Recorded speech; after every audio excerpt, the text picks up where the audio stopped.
पाय च धर्मस्य सर्वधर्मस्वरूपिणे अवतारवरिष्ठाय रामकृष्णाय ते नमः. Dear friends, I am extremely happy to be here this evening.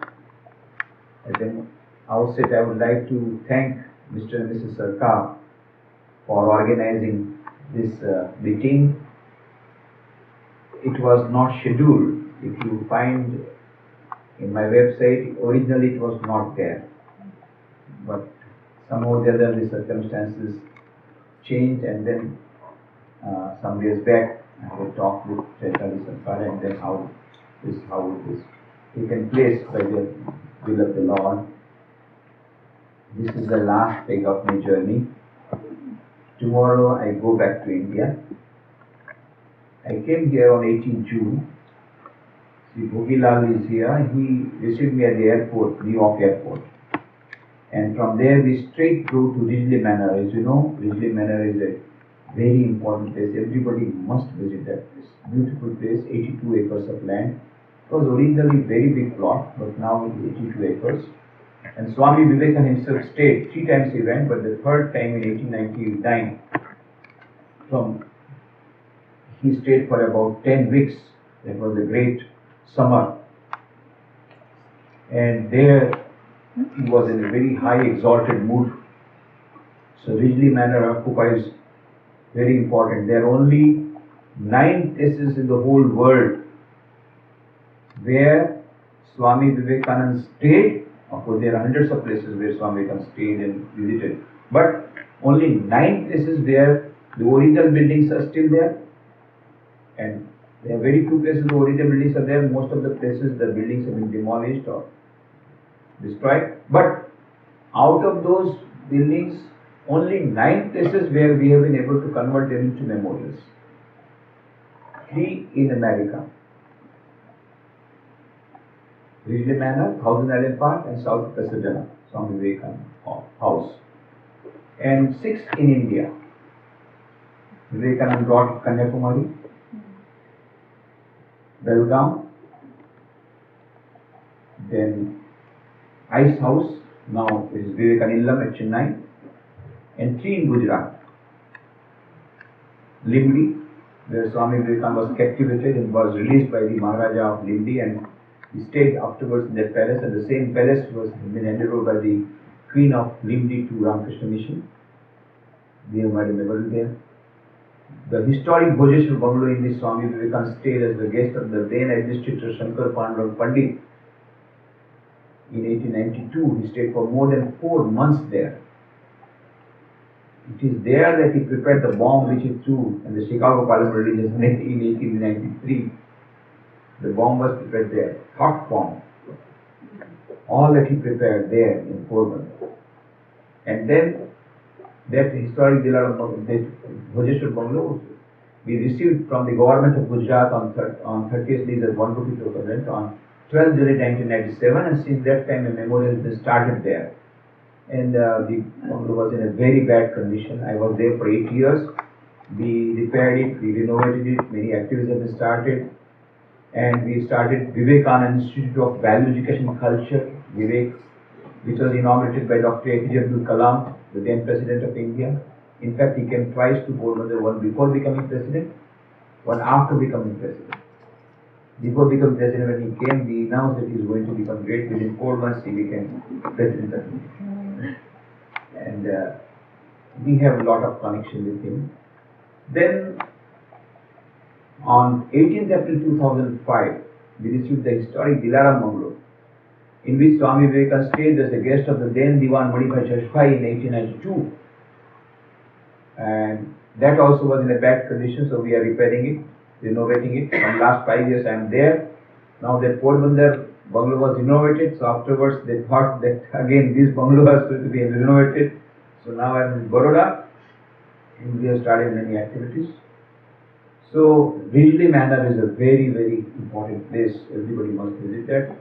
I was there 18th, I reached there. 19th, they organized me talk there, and then 20th there was a talk in Vivekananda Vidyapith in New Jersey. 21st I went to New York, both the centers, and I stayed at Vedanta Society, the first center started by Swami Vivekananda was Vedanta Society, New York. In 1894 he started that. So now Swami Tathagata is minister in charge. So I stayed there for 5 days. And 22nd they organized a talk there in New York Center, and 23rd I had a talk at Long Island, Multi-Faith Forum.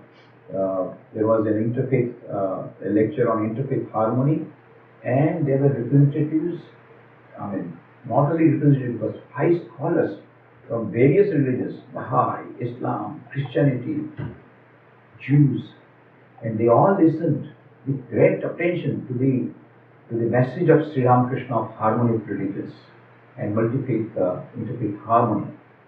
And then 23rd, 25th was a lecture there in Bharati Vidyabhavan in New York. 27th there were so many lectures there in New Jersey. And 28th morning, Mr. Bhogilal, he came all the way from England and he took a car on rent and he has been driving me everywhere. So that solves all my problems. So he took me then by car from New Jersey to Washington DC. And there also Washington DC. In New York, I saw many places where Swami Vivekananda had visited or stayed. All these 5 days were short. I had to run about. But I wanted to see all those great places. Similarly, in Washington, we went to Baltimore, the house in which Swami Vivekananda stayed. And very funny thing happened. I wanted to go inside. They said, "You can't go inside. It's America. Not like that India. Just you press the bell and go inside. You have to have prior appointment and all that. Otherwise, you will end up with a lawsuit." So, but I said I must go inside. So they were telling me no. Still, I went backside of the house. Just to know whether from the back door there is any entry. And suddenly one man came from the neighborhood and he wanted to throw something on the garbage bin. So I just started talking to him. It was unusual for him, but anyway he saw this place and he said, "I teach Buddhist meditation." I said, "I teach also Vedantic meditation." So we are friends. I made friendship with him. Then he told about that house. That this is the house and it is on sale. Where Swami Vivekananda stayed. That is now on sale. So then I said, "I want to go inside." He said, "You want?" So very eager. I said, "Very eager. I have got the key." He had got the key because the owner had kept the key with him so that anybody could be shown, or if they are interested in purchasing the house. I am not interested in purchasing the house, but he showed me. So he could get inside. Washington, then 19th evening they had organized, 29th evening they had organized a talk in Washington, and 30th the early morning 5 o'clock started by car straight to Chicago, 16-hour drive only. Evening 7 o'clock we were in Chicago, new temple, beautiful ashrama, and 30th we reached. And on 1st July, I fulfilled the dream of my 40 years dream. More than 40 years dream. The first time when I read the book of Swami Vivekananda, particularly Parliament of Religions, and 7,000 people stood. It was telling, "Dear sisters and brothers of America," and all the people stood and they clapped. That historic moment, and then all the newspapers in one voice, they all said, within one day he changed the whole historic speech, just 5 minutes speech, but whole atmosphere has changed. India was considered a backward country, and say uncivilized country, uncultured country, and within one day the whole atmosphere has changed. The New York Herald said, "The greatest figure in the Parliament of Religions is Swami Vivekananda." So many people had come, so many great orators had come, great religious leaders had come, but from all over the world, from various religions. So the New York Herald said, and all the newspapers in various languages they told, that he is an orator by divine right, and the greatest figure in the Parliament of Religions is Swami Vivekananda. And the next sentence is more important. After listening to him, we feel how foolish on our part to send missionaries to India. Their religion is so great, rather we should invite missionaries from India. And the income of missionaries went down by 10 times. Naturally, some of the Orthodox Christians became his enemies, some Christians became his disciples, became his friends. And a great war took place, afterwards in Detroit, and he was given poison in the coffee, and he was saved by Sri Ramakrishna's grace. But that is the historic moment. So I, on 1st July, was standing on the same ground in Art Institute where Swami Vivekananda gave his talk and fulfilled my dream. 1st July. And then, of course, I went to so many places in Chicago where Swami Vivekananda stayed. Mrs. Hell's house, from where she looked up from the, of course, that house is gone. I mean, a new multi-story building has come. But the second house where Swamiji stayed with Mrs. Hell, that is still there. That is both the houses and all the other places where Swamiji stayed or lectured, all that I saw. And on 2nd July, they had organized my talk on time management. And 4th July, they had organized talk on Swami Vivekananda. So in Chicago, on 4th July, I spoke on 4th July on 4th July. Oh my God. Swamiji's Prayan Day. Because on 4th July 1898, Swami Vivekananda wrote a poem, the name of the poem, To the 4th July. It was dedicated to the freedom of America. And though Swami Vivekananda was born in India, he gave his maximum of this. He started opening his treasure box in America. The first public speech was in America, in Chicago Parliament. Everything he gave in America. The greatest gift he gave in America. It's a paradox that the gift remains unopened. Gift remains unopened. Eleanor Stark has written a book, The Gift Unopened. Swami Vivekananda gave that Nectar of Vedanta. But it was issued by, that time it was written by many, but later on we forgot that message. And that is why again America is suffering. Today again depression has come. This recession has come on economic front. When Swami Vivekananda came, that time also there was recession, high recession. Again that recession has come. So this is the time when the gift should be opened, which has remained unopened. But Swamiji gave that message. And so America played an important part in his life. And Swami Vivekananda wrote that poem To the 4th of July. And on 4th July 1902, just as he had predicted, he will not live to see 40, he got independence from this body, physical body, on the same day. And he chose it. He asked his disciple to bring the almanac, and he decided on what date he will give up his body. Because he had that, the boon from Amarnath or Shiva, Ichha Mrityu. So he had that boon. Whenever he wants to give up his body, even Sri Ramakrishna said, whenever he will come to know who is, he will give up his body. So he chose 4th July as the date for his final departure from giving freedom from the body, because he loved America so much.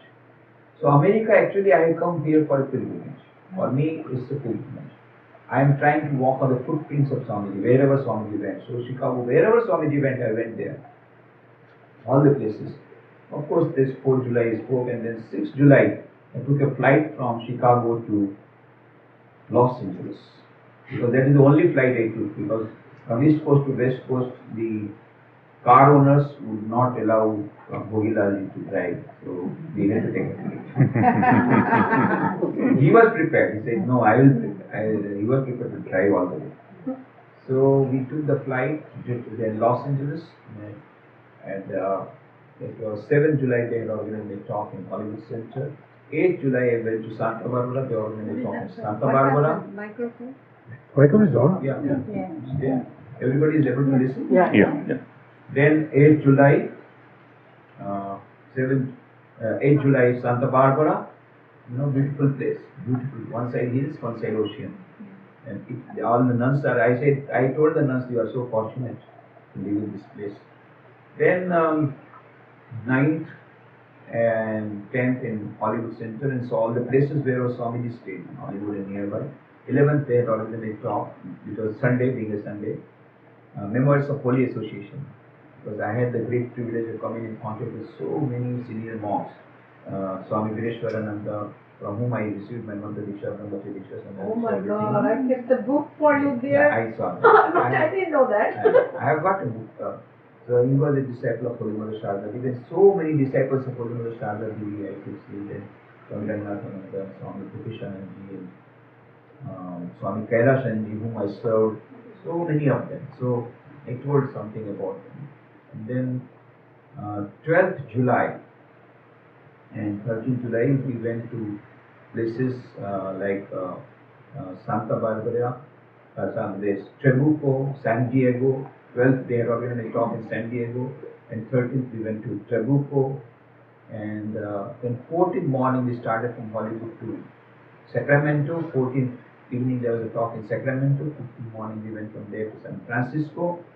16th we went to Berkeley, and Berkeley also again I saw all the places associated with Swamiji, and there also we had a very good surprise. We entered one side house and one old lady was sitting there, and she didn't know about Swami, and she was very happy. Then 17th and 18th we saw the places associated with Swamiji. Of course, as you know, San Francisco is Vedanta Society of Northern California, and there in San Francisco, the first Hindu temple of America. First Hindu temple, not Vedanta temple or not Hindu temple of Ramakrishna Mission. First Hindu temple of America in 1905, Swami Trigunatityananda started. He was a brother disciple of Swami Vivekananda. So many people do not know it is now a historic place. You cannot move even a small thing from the walls of that building. It's a historic building. It is by the government. It has been declared as a historic building. 1905, the first Hindu temple is staying there. So there, and then of course afterwards 1905, that is San Francisco, and then I went to Shanti Ashram. Shanti Ashram is again a very, very important place, and Swami Turiyananji started the Shanti Ashram. Beautiful place, very far off but beautiful place, and you must have heard many things about Shanti Ashram. Then next day, that is on 19th, I went to Olema. 2,000 acres of land, our own ashrama. That is the highest, I think. And somebody jokingly said all the centers of Ramakrishna Mission in India, their land would not equal 1 acre, one ashrama is the San Francisco center, that Olema.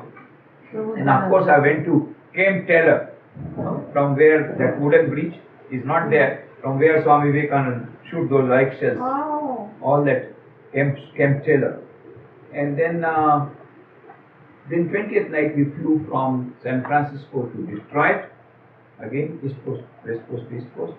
And then Detroit, 21st, I saw the places associated with Swamiji, that church where Swami Vivekananda gave historically. Now the church is in a very bad condition, so I have told the devotees to purchase the church and make it a Vedanta center. So 21st evening they had organized my talk in Detroit. So 21st evening Detroit Center, and from there 22nd we went to Buffalo, and 22nd of course we were late because the GPS betrayed us. One of the Swamiji said, when you have got GPS, why do you need God? And one of the Swamiji said, Bhogilal, GPS is not God. Don't depend on it. I know who said that. The tone you did. So anyway, we had the GPS was very, very helpful to us, but there we betrayed, because it is not none of her fault, The GPS lady was not. GPS lady. GPS lady. Lady? So GPS, there is a lady voice. So we call it GPS lady. Voice is that of lady. Keep repeating, So GPS lady, it was none of her fault. We were going to Buffalo, we are wanting to go to Buffalo, and she is taking us to Canada. Again we come back to this one, again say turn around, 3 or 4 times we turned around. Then we went up to 50 miles. Then Bhogilal remembered there is something wrong. Why she is taking to Canada? Oh, because Canada is the shortest route. Canada is the shortest route. I did not have visa of Canada. So then we wanted to American route. So we should have felt in the computer that we want to go to American route. None of our fault. Anyway, so we had 100 miles extra, 2 hours extra. So we did late in the evening, Buffalo. So we could not see properly, but we saw this Niagara Falls, and of course at night with the lights also we saw, but we could not take any trip, those trips. So we thought that we will change our program, and 23rd morning instead of going to Thousand Island Park, we will take the 2 trips. But God said no, a heavy rain. So we went straight to Thousand Island Park as per our program. Niagara Falls we said Tata from a distance. So 23rd and Thousand Island Park you must do. But unfortunately it is only open in July, and there are 3 days retreat. You must join that retreat if possible, but in the month of now it is still open up to 15th Did August. you go to that rock where Swamiji said that rock I told you from that aisle there is a rock? You have to walk there from the house. No, there is a tree under which Swamiji had Nirvikal Samadhi. Right. That we went. There we went. That place where Swamiji had Nirvikal Samadhi. That is, there are the 3 places where Swamiji had Nirvikal Samadhi in America. One, Camp Percy, which we could not go. One near the Michigan Lake, there we went. The place where, and this third thing is that at Thousand Island Park, under a tree. The tree is not there, but another tree has been grown there, and that small branches are the old dedicated tree is there now, the old trunk. But we went straight down there. So, and Thousand Island Park is a beautiful place where Swamiji gave his inspired talks. He gave his maximum, he opened his treasure box there. Because there were only 12 disciples, selected 12 disciples, not general public. They were all sincere souls who had come all the way to listen to him. So there he gave his innermost thoughts, inspired talks. He gave it Thousand Island Park. So 23rd, 24th there, and 25th, then we went from there to Boston. And Boston also I saw the Harvard, where Swamiji had delivered his lecture in Harvard University, that theater, that hall, and then all these places where Boston Swamiji had gone and visited. And then from there I also visited Greenacre, where Swamiji had gone with his disciples and spent 10 weeks there. Some few days, about 6 or 8 weeks. So we went to Greenacre, and then 27 from Greenacre directly to Providence at night. We did tonight. And 28 is the real reason for which my coming is or coming to America was I had to speak on the 19th International Congress on Vedanta at Massachusetts University, Dartmouth. So that started on 28. That's why I went to Providence, and from there, staying there for 4 days conference I attended. 28, 29, 30th and 31st.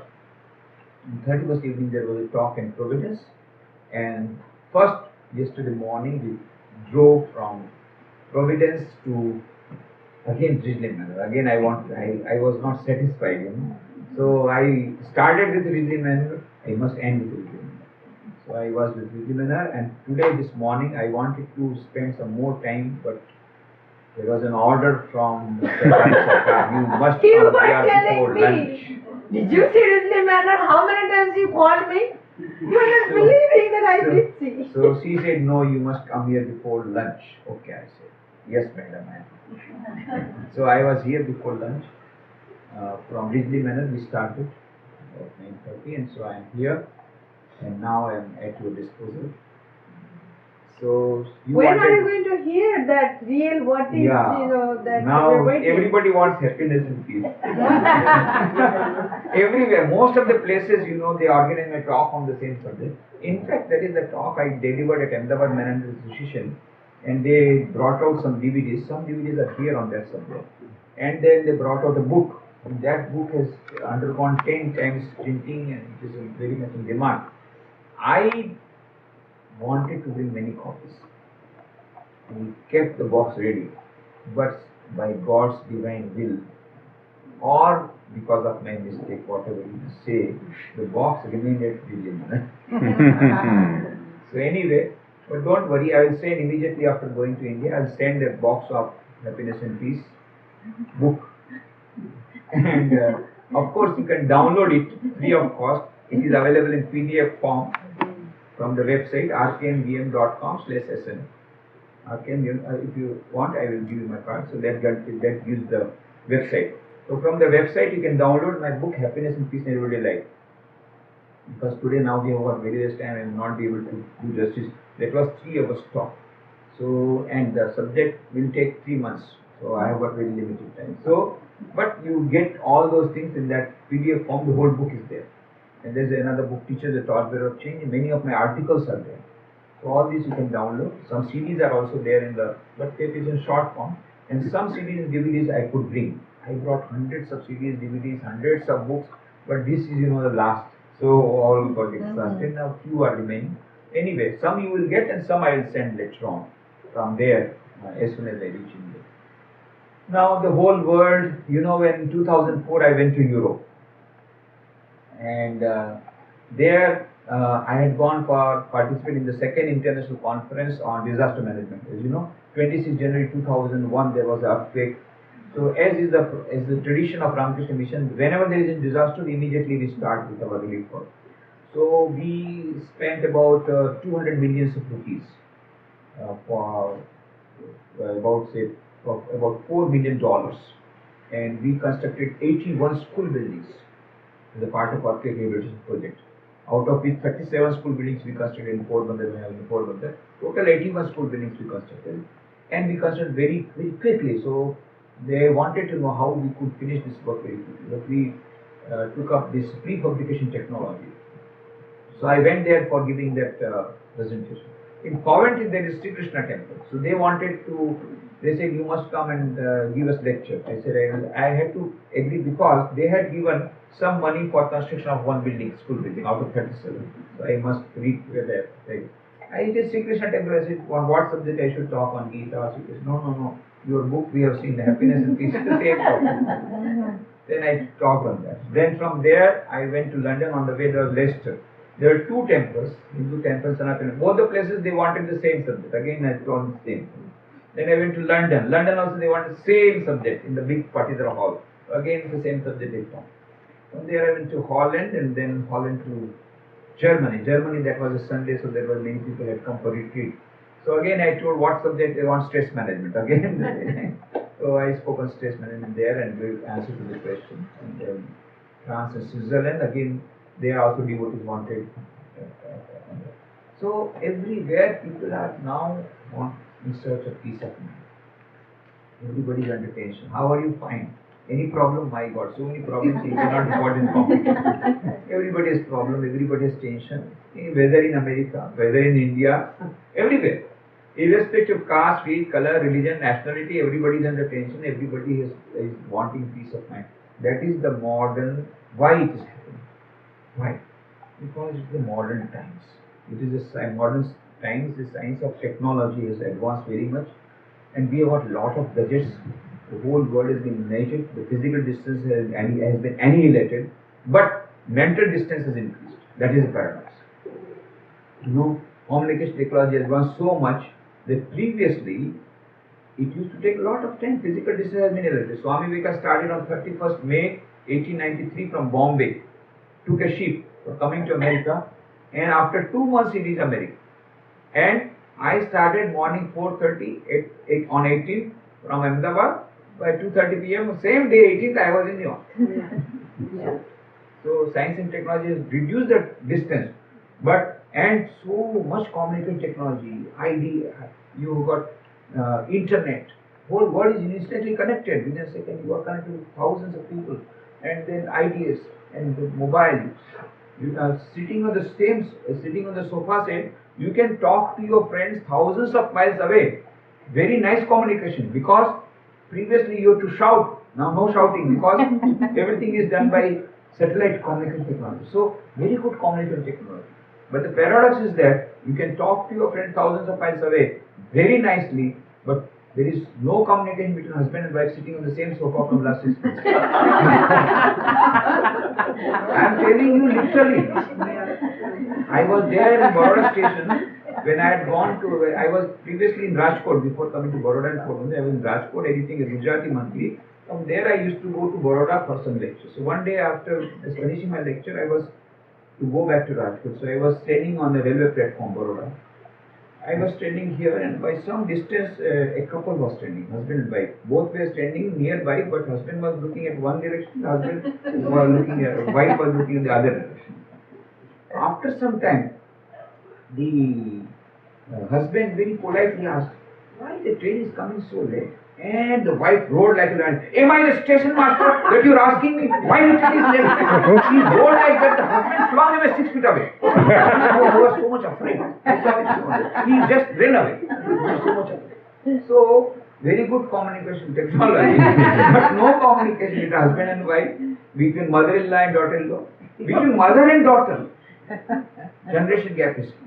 And this was created by Alvin Toffler. In his book, The Future Shock, he told the whole society is undergoing tremendous speed. Such an accelerated speed, the whole society is changing, it will not be able to absorb the shock. And that time is coming. So much generation gap has come. And previously the generation gap was between say 20 years. Now, one girl used to come to me, a student, used to come to Ms. Rajkot, and she would there is people are these elderly people, they are not able to understand our young generation, there is a generation gap. Then afterwards she became the lecturer, and then she came to Swamiji. I used to talk on generation gap. Now my students are telling that you are old dated. There is a generation gap. Within 5 years she has become old dated. So the generation gap is coming at such an accelerated speed. The whole society is undergoing transformation. So the generation gap. Second thing is a great demon has entered into our society. And the name of the demon is consumerism. Consumerism and now affluenza. You know, Oxford Dictionary has added one more word, affluenza. Previously it was not there. What is affluenza? It comes to affluent people. And the disease is called that the children, they want more people. And that is why in America they have started affluenza resistant society. All the parents have started. In India also they have started affluenza resistant society now. In some of the affluent parts of particularly Baroda and Bombay and all that.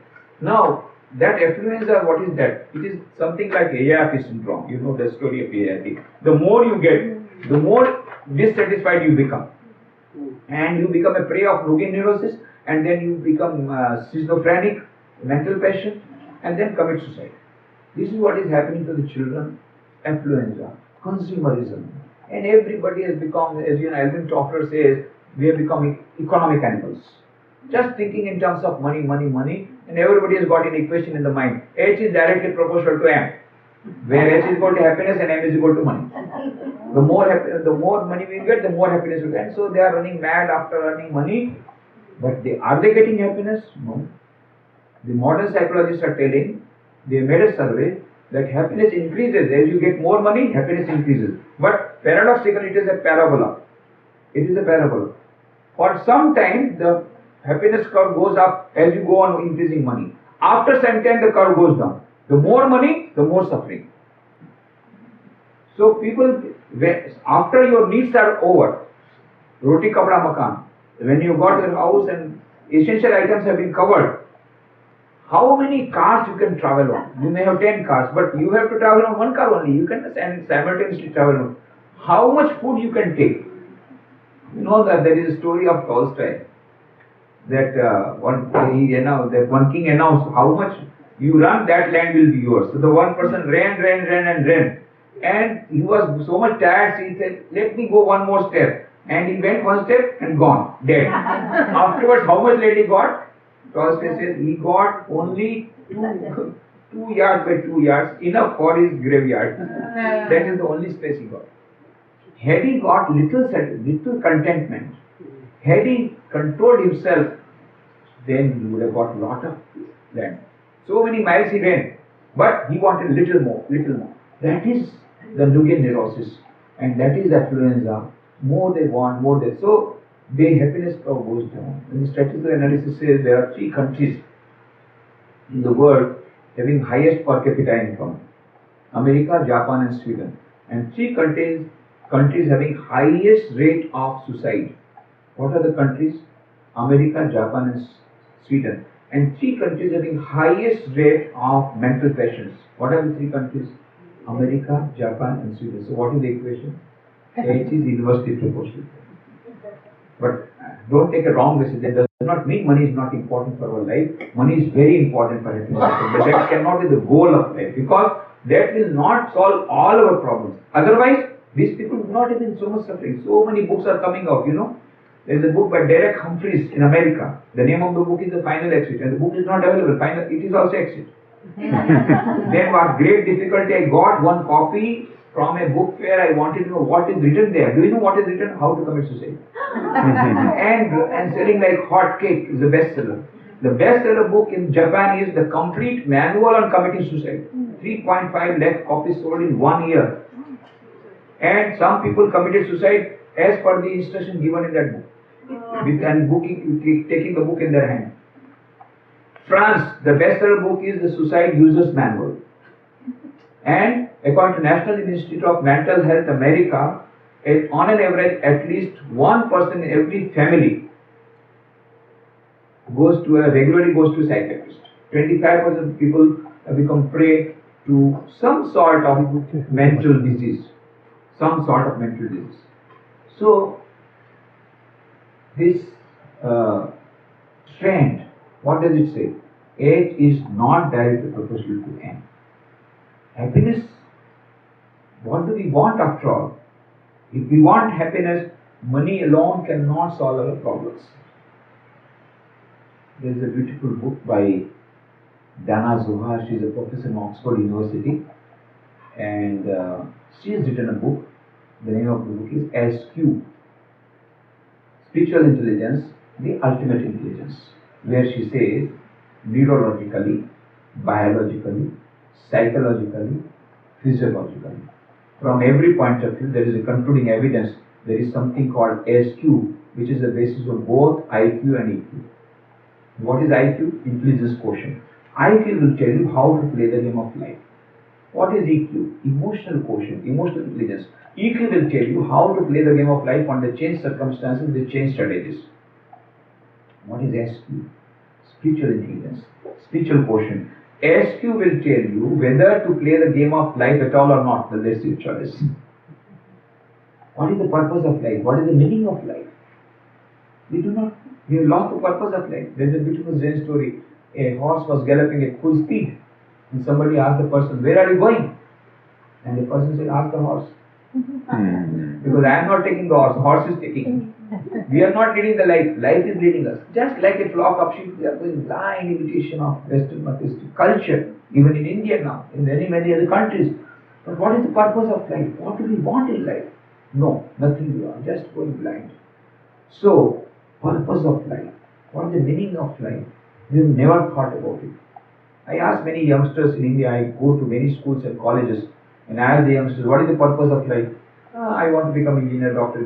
That's okay. What is the ultimate aim of life? I never thought about it. When you start thinking, when you sit in the car, the first question you should ask, where do you want to? Now the car is already gone 25 years back. It has started 25 years, 20 years, 30 years back. You have started your life, and still the question has not been asked, where do you want to go? And after going, and everybody going full speed, no time. Going full speed. Life is very fast. Ultimately, where do you reach? Where do you want to go? That is the first question that will be asked. We have never thought about it. As a human being, what is the ultimate aim of life? Our life is different from animals. Ahar, nidra, bhaya, maintenancha, samana metat pashubi naranam, dharmo hi tesham adhiko vishesha, dharmena hina pashubi samana.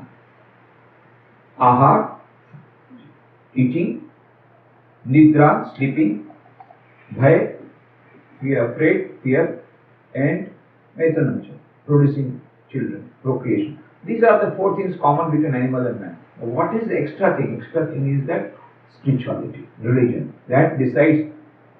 If you ask a donkey to sing a bhajan, she was singing very nice bhajan, the donkey will not sing that bhajan. At the most, it will say mochi mochi, that's all. If you tell a dog to sing a bhajan, they can eat nicely, they can eat more nicely than you. What pizza you can take? They say American pizza. American, whatever good pizza, You may take how many? Dogs can take more. So, if eating decides your evolution in life, you are nothing but better dog or better animal or better donkey. So, as a human being, there is something special. And so, the modern science says IQ is available with all the species, including the computers. But EQ is available only with a few species. But SQ is available only with the human species. You know, our scriptures used to say, out of 8.4 millions of species, only human beings can have self-realization or God realization or spirituality or spiritual realization. Now the modern science says the same thing. But that says not 8.4 million. They say there are 12.5 million species. Okay. Now cloning and everything is going on. Maybe they have multiplied. But they also say out of 12.5 million species, only one species, that is human species, can have SQ, no other species. So that purpose of life is most important. We must know the difference between man and animal. There is a beautiful book by Teilhard de Chardin. The name of the book is The Phenomena of Man. There he asked this question, what is the difference between man and animal? Somebody said, intelligence. He said, not necessarily so. So for example, in your house, sometimes you keep the milk in some kitchen, in some part of the kitchen, and you find next day morning the cat has stolen the milk. So next day, you hide the milk in some other corner of the house, and next day morning you find the cat has taken the milk from there also, so he is more intelligent. Then what is the difference? Then he says beautifully, while a man knows what he knows, an animal does not know what it knows. Cat knows how to steal the milk, but cat does not know whether I should have that knowledge of stealing the milk, whether it is good to steal the milk or not. Man knows how to steal the milk, man also knows whether it is good to steal the milk or not, and whether I should have that knowledge of milk. Most important, knowledge of oneself. This knowledge of oneself, it requires a special capacity. What is that capacity? This is a beautiful book by Lincoln Barnett, written the book Einstein and the Universe, where he says, man has a unique capacity of transcending himself and perceiving himself in the act of perception. So this going beyond oneself and seeing the God within, with the subjectivity, subjective realization. Now this is a special prerogative of human being. That is IQ, and that is available for the human beings. And we never use that. We only use IQ at the most EQ, and there it ends. But unless until we develop SQ, we are not much better than the animals. So as human beings, the purpose of life is to have happiness and peace. Develop, and this will come by SQ, by having a meaningful life, a purposeful life. There's a beautiful story given in Dana Zohar's book, SQ Spiritual Intelligence. I am giving a little revised version. A fisherman was sleeping in his boat near Mexico Beach, and it was afternoon. And there was a management consultant from Harvard. He was sitting on the bank of the bay, and then he asked the fisherman, hey, he made him get up. What is this? Why are you sleeping? It's still afternoon. Why are you not fishing?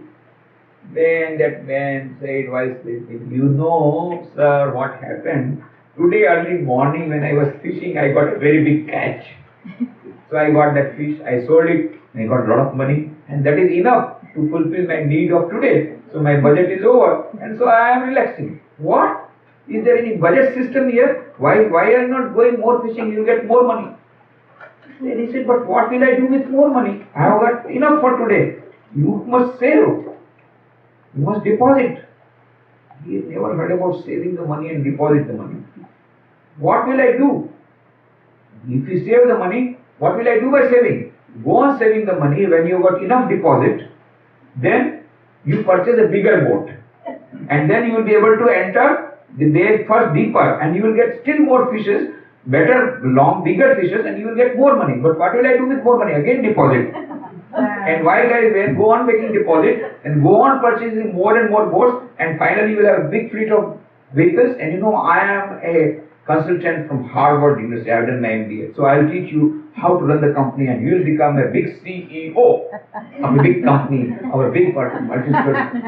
Then you make a lot of money. Then after when you have a lot of money, then you come to me, I have got all the investment policies, I will tell you where to invest and all that. Once you make investment like that, then you can retire and then every month you will get fixed income and you will be able to sleep nicely. I was sleeping nicely till you woke me up.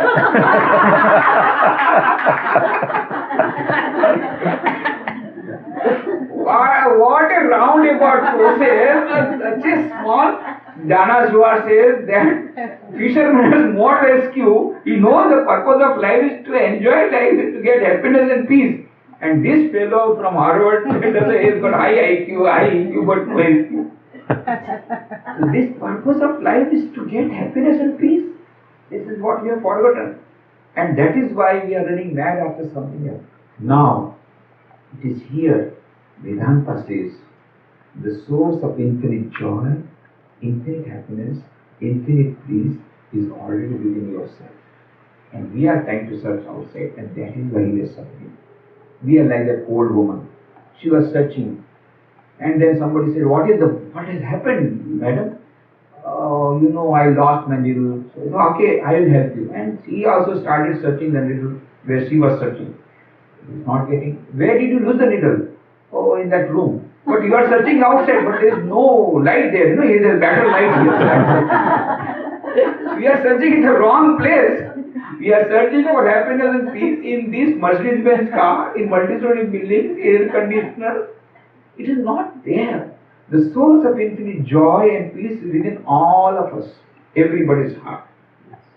Esha sarveshu bhuteshu guru atmana prakashate drishyate tvagraya buddhya shukshmaya shukshmadarshini, says the Kathopanishad. Inside each and every human being there is a center of consciousness. And what is the nature of that consciousness? Satchit Ananda, infinite knowledge, infinite bliss, infinite existence.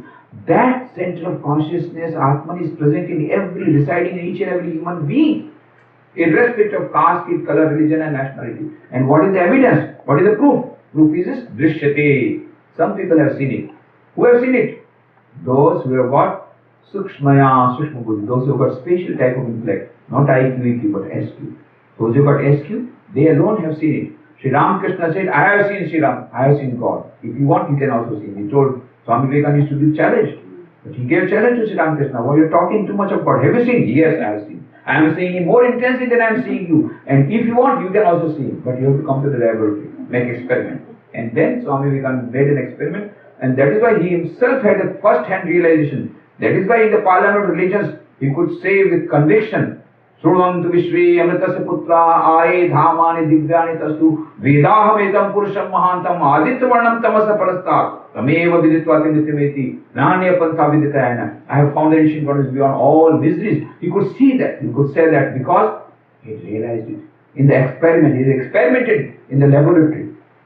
So that is Drishyate Tvagraya Buddhya. And that is why the Upanishads say, Nityo Nityanam Chetanas Chetananam Eko Bahunam Yo Vidhati Kaman Tam Atmastam Yenu Pashyati Dhira Tesham Shanti Shashwati Netaresham. Nityo Nityanam. There is an eternal Atman inside which there is an eternal Paramatma. Nityo Nityanam Chetanas Chetananam. There is a super consciousness residing within this consciousness, the Paramatma. Nityo Nityanam Chetanas Chetananam Eko Bahunam Yo Vidudhati Kaman. That supreme reality is permeating the whole world. Tam Atmas Tam Yenu Pashyati Dhira. That supreme reality which is residing inside your heart, everybody's heart. Tam Atmas Tam Yenu Pashyati Dhira. Those who have seen or who have realized that Paramatma, that supreme reality, they alone can have eternal peace. None else, none. Yovai bhumata sukham nalpe sukhamasti. A human being cannot be satisfied by finite joy. I ask the youngsters, how much happiness you want? 100 kg or 200 kg? 200 kg. 200 kg or 1000 kg? How much happiness afterwards you will say, I don't want? No, we want infinite happiness. That is what is obtained. Already there, but we do not know. We are unaware about it. That is why Sri Ramakrishna says, the aim of life is to realize this Atman, this Paramatman, realize God. Where is God? You are talking about God. Sri Ramakrishna said, it is within everybody's heart.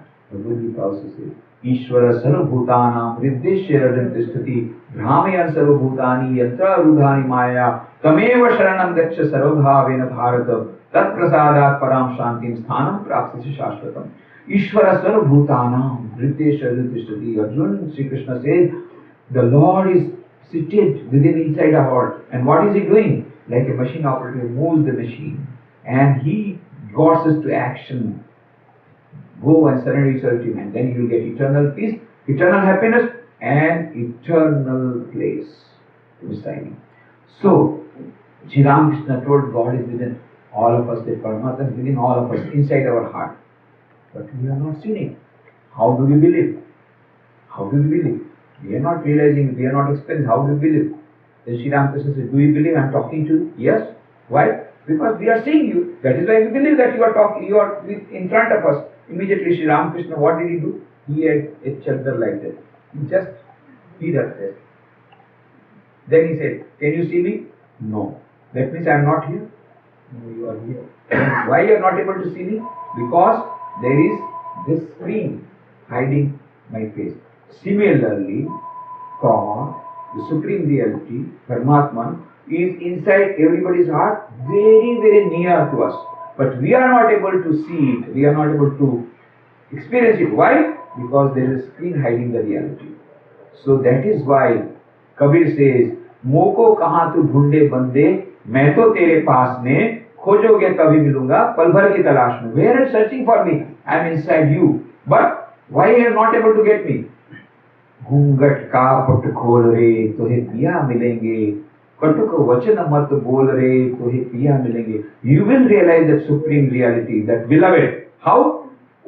घूंघट का पट खोल. You have to remove the screen. How to remove the screen? Swami Vivekananda gives the beautiful solution. How to remove the screen? The gist of Vedanta he gives in the book Raj Yoga. Each soul is potentially divine. The goal of human life is to manifest this divinity within by controlling nature external and internal. Do this either by worship, psychic control or philosophy, by one or more or all of these, and be free. This is the whole of religion. Dogmas, rituals, worships, temples, churches, mosques, forms are but secondary details. This is the gist of everything. Each soul is potentially divine. Inside every human being, there is a center of consciousness. The goal of life is to manifest this divinity. How? By controlling nature, external and internal. How this can be done? By 4 yogas. Jnana Yoga, Bhakti Yoga, Raj Yoga and Karma Yoga. By one or more or all of these. But what is the best yoga? That depends upon you. That depends upon you. Which yoga is suitable for you, you decide. But then, if we ask Swami Vivekananda, what do you prefer? He said, I want to ride all the 4 horses simultaneously. And that is what Romarula says. Swami Vivekananda rode on all the 4 horses regularly, simultaneously. Why? He was equally well with all the yogas. And Swami Vivekananda says it is better to combine all the 4 yogas, because all the 4 yogas have got certain advantages and also certain disadvantages. There is nothing wrong with the yogas, but because of our nature and because of our weaknesses and because of our approach, sometimes those yogas, they do not augur well with us. So what will happen? If we combine all the 4 yogas, we will be able to get advantages of all the yogas minus their disadvantages. For example, Bhakti Yoga, very simple yoga. Everybody wants to receive love and wants to give love. So it's a very sort of sahaj path. It's a straight path and sort of easy path for most of us. But there, danger of ending up in sentimental nonsense. Sometimes we become too emotional. Now, Jnana Yoga is the shortest cut. Bhakti Yoga is easy but very long one. Jnana Yoga, very short, but dangerous. Dangerous route. Because shortcut is always dangerous. When you go to Himalayas, you try to go to shortcut, it becomes a long cut. Then you fall down. So, Shurasya dhara, nishita duratya, durgam patastat kavyo vadanti. The path is difficult like walking in the edge of a river. And then it is very dry also, Jnana Yoga. So mix it with Bhakti Yoga is very sweet. And when you mix it with Bhakti Yoga, all the dryness of Jnana Yoga will go. And it's a dangerous path, but Bhakti Yoga mix it. Then Bhakti Yoga is though sweet, but it is sometimes you become irrational, sentimental. When you add Jnana Yoga, it becomes rationalized, your emotions become rationalized. So advantages are added, this doesn't reduce. Similarly, Raj Yoga, royal path, Raj Yoga. And everybody wants to go to Raj Yoga. Nirvikal Samadhi. Everybody wants now Nirvikal Samadhi, and they want, and there are many gurus now selling, happiness industry is the most, flourishing industry. Stress management programs and all those, and they are making money. And this is the 5th largest industry now. Though there is recession in all the industries, happiness industry is increasing. Is flourishing very much. Because everybody wants happiness. So now they are giving, just pay $200 and you will get Nirvikal Samadhi. Instant coffee, instant success, instant Samadhi. They want instant Samadhi. And there are people to take and people to receive and people to give. But it's a very difficult path. And that is also again, so many people, they want Samadhi and then they go for meditation and pranayam, this and that. Then afterwards they come to us, his Kundalini has gone up, he's not getting down, what to do? Who told you to push up that Kundalini? Now, nothing can be done. The psychiatrist is also not able to solve the problem. Because the mind has to be prepared. Yam niyam. Satya, asteya, brahmacharya, aparigra, ahimsa, yam, niyama, shauch, santosh, tap, swadhyaya, ishwar pranidhan. Nobody wants to do yama, niyama, nobody wants to have all those virtues. And similarly, simply you go for pranayama, maybe you will end up in a mental hospital. Swami Vivekananda has warned it, but we don't so. So, 24 hours we can't meditate. We must start meditating. Meditation got a lot of advantages. It improves it lowers your blood pressure, surgery bypass. Even for physical health, many are taking to meditation. Good. It also gives peace of mind. Good. And also, of course, it will lead us to the ultimate reality. Good. But then, you have to start from where you are. Gradually, you have to go.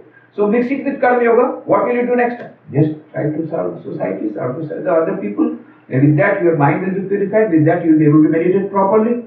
And when you do Karma Yoga, what happens? When you get success, you become egoistic. But when you meditate, it's not my success. It is with the grace of the Lord that I was able to do. So, when you mix all the yogas, all the 4 yogas, what happens? All the advantages are added up and disadvantages are reduced. And in the modern management theories, it's an age of recession. So they say if you want to resist recession, if you want to survive in this age of recession, you must have productivity. How productivity will increase? By maximum utilization of all the resources. Similarly, we have got all the faculties, why not utilize all the faculties? God has given us hands, why not utilize these hands for working for the Lord and converting work into worship. Whatever work we do, let us try to convert into worship. Let us try to do service to humanity with our hands. That is Karma Yoga. God has given us mind.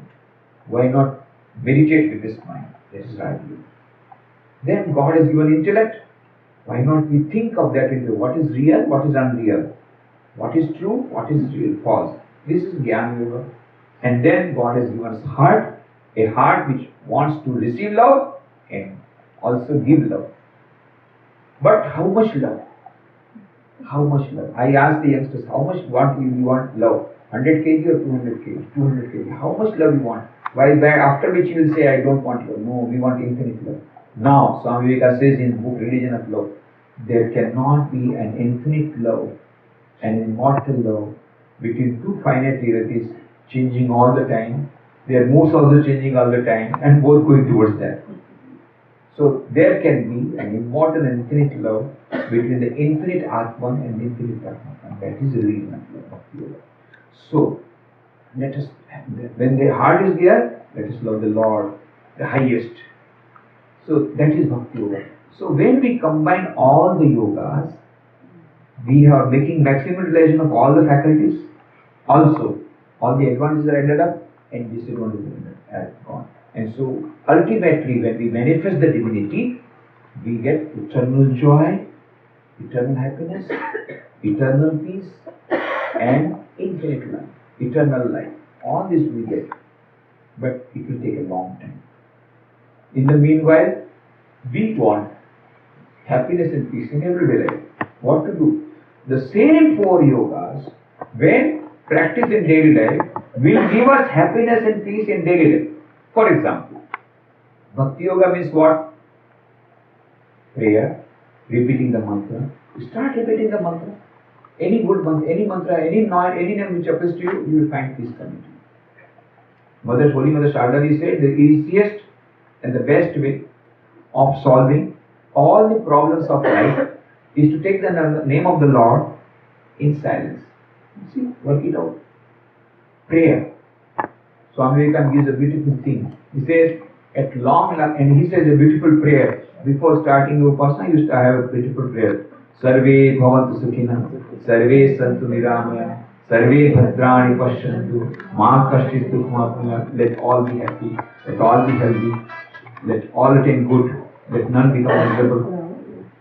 What a beautiful prayer. Swami Vivekananda says, at long last you will understand, not now.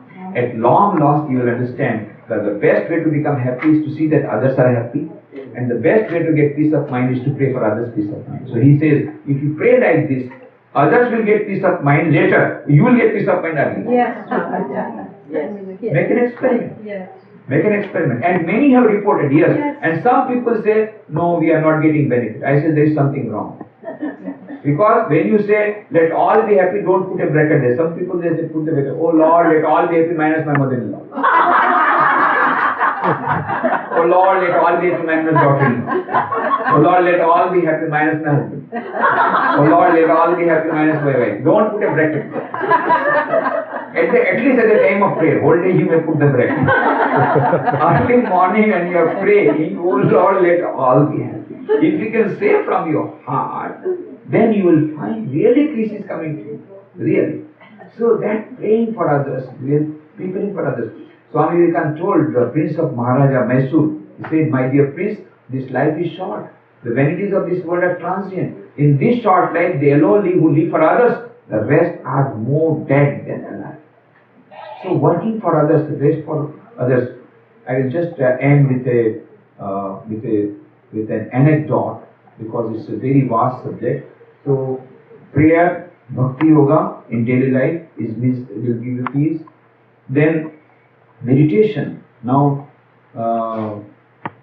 there a lot of research has been done, and in the associate professor of Harvard University, Dr. Herbert Benson, he has written a book, The Relaxation Response, after 25 years of research, where he says the correlation between blood pressure and meditation. And as you know, the Time magazine brought up a special issue with the Hollywood actors meditating, and 10 millions of Americans are regularly meditating. You cannot avoid, there are so many places now. When I went to United Nations, when I was in New York, there they have got a meditation chamber. If you are not seen, you must see. In the corner, when you go to the information center, just by the corner on the ground floor, there is a meditation chamber in United Nations building. Airports, they have got meditation chamber. When I went to Switzerland, Europe, my return flight was from Switzerland to Bombay, and I was strolling to the airport, very big new airport they have made, very big market. I was just strolling to the market, suddenly found a board, meditation chamber, and in Zurich airport. So, meditation chambers are coming up. So meditation has got a lot of advantages, both physical, mental peace it can give, and also the spiritual joy. So that is Raj Yoga in practice in everyday life. Bhakti Yoga, Dhyan Yoga. Dhyan Yoga, I will say how to practice these 4 yogas. I will tell how the monks and devotees are doing it. Early morning we have got Mangal Aarti, in our ashramas. So morning 5 o'clock they will all be in the temple. We will have Mangal Aarti, we will have prayer. That is Bhakti Yoga. Then we will have Gita chanting, that is Dhyan Yoga. And then we will have meditation, that is Raj Yoga. Then again in the evening, we have got Khandana Bhavandana, Bhakti Yoga. We have meditation, Raj Yoga. And we are reading from the Gospel, Dhyan Yoga. And whole day we are working for the Lord. Working for Lord, worshipping God in human beings. Whether we are working in the hospitals, whether in the schools and colleges, we have got a lot of activities.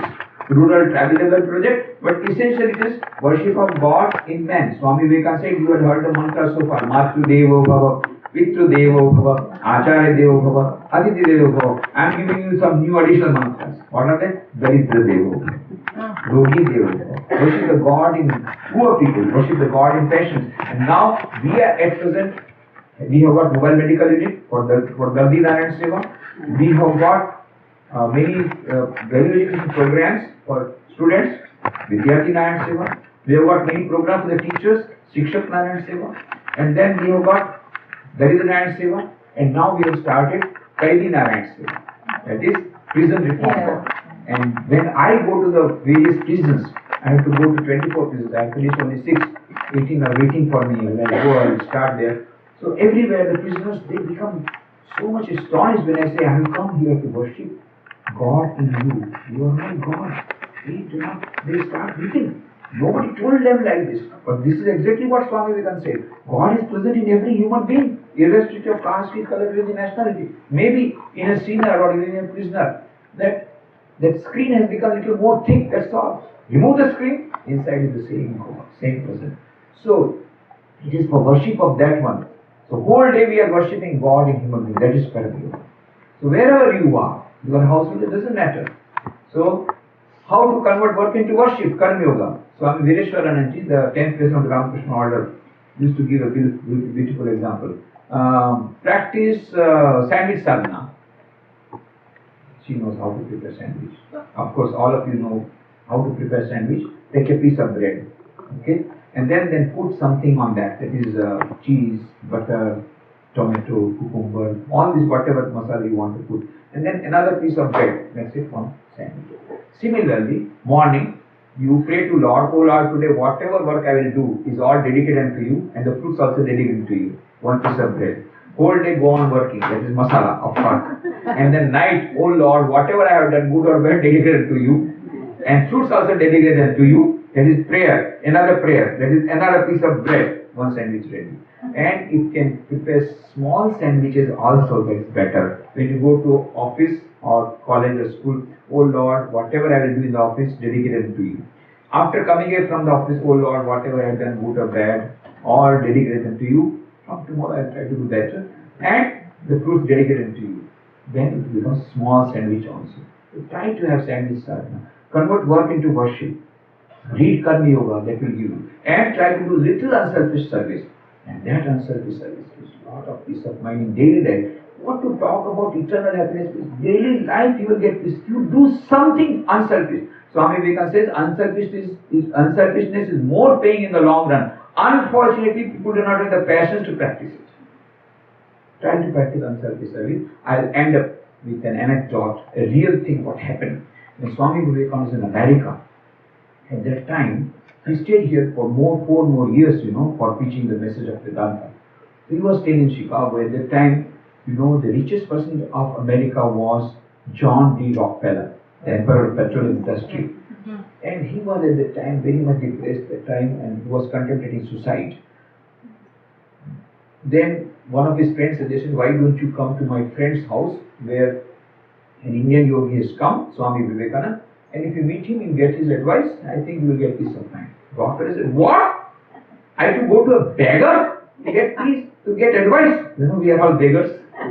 We are all professional beggars. We live on charity.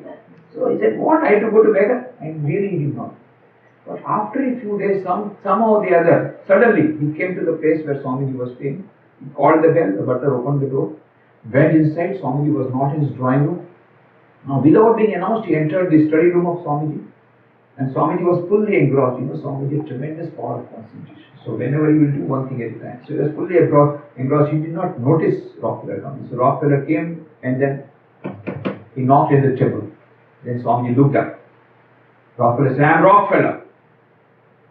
Swamiji said, what do you want? Rockefeller was not prepared for this type of treatment. Because Rockefeller is the President of America would get up. And here is the fellow asking, what do you want? He became very much annoyed. I don't want anything. Swamiji, why have you come? Now what to do? What to answer? Because he had come without invitation. Then Swamiji said, my dear Rockefeller, I know what you come.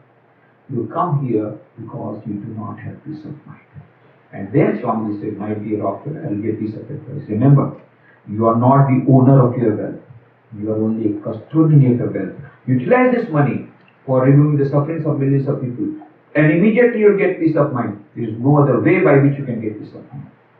Rockefeller was not prepared to listen to anybody's advice, least of all from a beggar. So he went abruptly, in annoyance, as abruptly had come, he went.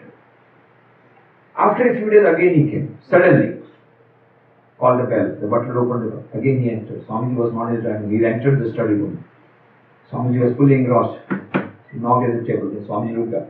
And then Rockefeller put a piece of paper in which he had made an announcement of a very huge donation for a public cause. And then Swamiji read it. Rockefeller said, "Now you must thank me. I have followed your advice." Swamiji said, "Well, it is for you to thank me. Because by following my advice, you will get peace of mind which cannot be purchased by millions of dollars. By following my advice, you will get peace of mind which cannot be purchased by millions of dollars." That was the first very huge donation of Rockefeller. He had made some donations earlier also, not that he started, but now he made a very huge donation. Maybe, I do not know what was the donation, but I visited Chicago University, and there I came to know that that university was started with a huge donation from Rockefeller. And it was in that year only, so maybe it was the same, but it is just a presumption, but whatever it is. But, Rockefeller later on, he started Rockefeller Foundation. With this Rockefeller Foundation, a lot of research has been done. Breakthrough researches. With that, Dr. Borlaug brought out that sensational research. He produced wheat which has saved the whole millions of people from starvation. All this because of Rockefeller Foundation. And Rockefeller wrote in his autobiography, there is more to living than just enjoying and eating and drinking. There is that service attitude should be there. I don't know whether he used the name of Swami Vivekananda or not, but he says the philosophy of life is to live for others. This he got from there. And now Bill Gates is doing the same thing. When I learned for the first time that when he came first time to India, and then some newspaper people, they interviewed him and said, "Why you come?" "Because I've got great regard for Indian culture." "How did you develop?" "By reading the books of Swami Vivekananda." Then they asked, "Have you read any book?" "What? I don't go to bed without reading a few pages from the books of Swami Vivekananda. Particularly Karma Yoga is very favorite. When I read this, I was very much astonished, because my concept of Bill Gates, who believes in cutthroat policy, and how can he read the books of Swami Vivekananda? But then later on, when I read in the newspaper after 1 year, I'm talking about 10 years back, that he made an announcement that only $10 million for his children. The rest all he will give for charity. And really in the year 2000, he started Melinda and Bill Gates Foundation in the year 2000 with $30 billion. And already he has been the person who has been giving the biggest amount of charity every year from last few years. So now I can understand he must have read the books of something. But I do not know still. I wanted to verify, but I could not get verification. But one thing he has given in his website, that he derived his inspiration from David Rockefeller. Anyway, he is the great grandson of John D. Rockefeller. That also you get the link. His great grandfather, he got inspiration from David Rockefeller. Who got inspiration? Maybe perhaps from his great grandfather. Who got inspiration from Swami Vivekananda? The circuit is complete. But anyway, this is what it is. The more you give, the more comes back to you. That is the law of karma. Some people say we do not believe in the law of karma. Whether you believe it or not, the law of karma will act. Go to a multi-story building and go to the top floor. "I do not believe in the law of gravitation," and jump. What happens? Your photograph will be published in the newspaper. Next day, so and so person did not believe in the law of gravitation, and yet it worked and he died on the spot. So similarly, whether you believe it or not, the law of karma will act. The more you give, the more will come back to you. If you do good action, good will accrue to you. If you do bad action, bad will come to you. They will not instantaneously. It will come after some time. It will come with compound interest and not with simple interest. So let us try to be good and try to do good. Try to be good. That is the best. And let us try to practice these 4 yogas in daily life. It will give us happiness and peace in daily life. And ultimately lead to eternal happiness, eternal joy, eternal bliss. And then we will be able to be like Swami Vivekananda. Swami Vivekananda, he said, to be happy and smiling always takes you nearer to God than any prayer in this world. To be happy and smiling always takes you nearer to God than any prayer in this world. And he always remains happy. And he also said, the first sign you have become religious is that become you cheerful. Cheerfulness is the first sign of your religiousness. And long faces do not make religion. And he said, someday when your face is gloomy, do not go out of your house. Shut yourself in the room. You do not have the right to spread the disease called melancholy into the world. It's a very infectious disease, you know. If 8 or 10 people are depressed, and if you go there, you also feel depressed. Yes, sir, I should also commit suicide. It's a very, very infectious disease. So Swamiji says, we have to be happy and smiling always, takes you nearer to God in the prayer. And he always remains. Whenever you took the lecture, he will be very serious. After the lecture, he will enjoy, he will laugh, he will have ice cream party. He used to like ice cream party. Ice cream he used to like. Whenever you will sit down in the dinner, and he will try to get up early. Because then they will announce, there is ice cream at the end. Again he will sit down. Then he used to like chocolate ice cream. Somebody, why do you love chocolate? Well, I am chocolate, that's why I love chocolate. And he used to make a lot of fun and he used to laugh. Then in America, first of all, they could not understand. Then one lady said, Swami, you ought to be serious. You are a religious preacher. Swamiji immediately said, yes, madam, I too become serious when I got stomachache. Without stomachache, why do you want to become serious? Then he gave the reply, why should I be serious? We are the children of immortal bliss. Amritasya putra. That is what the message he gave. Shruvantu Vishwe Amritasya putra. That is our concept. Vedanta, in Indian concept is, the Vedantic concept is, we are the children of immortal bliss, holy and perfect beings. That is what he said. Ye the children of immortal bliss, holy and perfect beings. Ye divinities are not sinners. It is a sin to call a man so. It is a standing liable on human nature. Come up, loins, and shake off the delusion that you are sheep. Your soul is immortal. Spirit is free, blessed and eternal. You are not matter. You are not bodies. Matter is a servant. Not he the servant of matter. That is the message he gave. And we are the children of immortal bliss. The Western concept is, if you ask any student, what is a man? He will immediately say, man is a social animal. That is how he has been taught. But Aristotle says, no, man is a political animal. After all, he is an animal. And then Benjamin Franklin says, no, man is a tool-making animal. After all, he is an animal. Alvin Toffler says, no, man is an economic animal. After all, he is an animal. But Vedantic concept is, Amritasya putra. Shruvantu Vishwe Amritasya putra. You are not man, you are not animal. What you are divine. You are divine. That is the message Swamiji Vivekananda said. Then Swamiji said, if I ever feel like blasphemy when I call you a man or woman, you are not man, you are not woman, you are divine, you are divine, you are divine. Then one lady said, Swami, you are trying to hypnotize us by telling you are divine, you are divine. Then Swamiji said, madam, I am not trying to hypnotize you, I am trying to de-hypnotize you. Because always thinking that I am a sinner, you are feeling weak. But this is the first truth, you are divine. This is the second truth, you are divine. And this is the last truth, you are divine. That is the last truth, you are divine. This is the message Swamiji gave, that it remains unopened. He has given the nectar of Vedanta. He has given the nectar of 4 yogas. How to practice these 4 yogas, get happiness and peace in every life, and reach the eternal happiness and peace. So I am very happy to meet you all, very, very happy, and let us be happy and cheerful, like Swami Vivekananda, because we are the children of immortal bliss. Let us try to practice the 4 yogas, and that will solve all our problems. Thank you very much.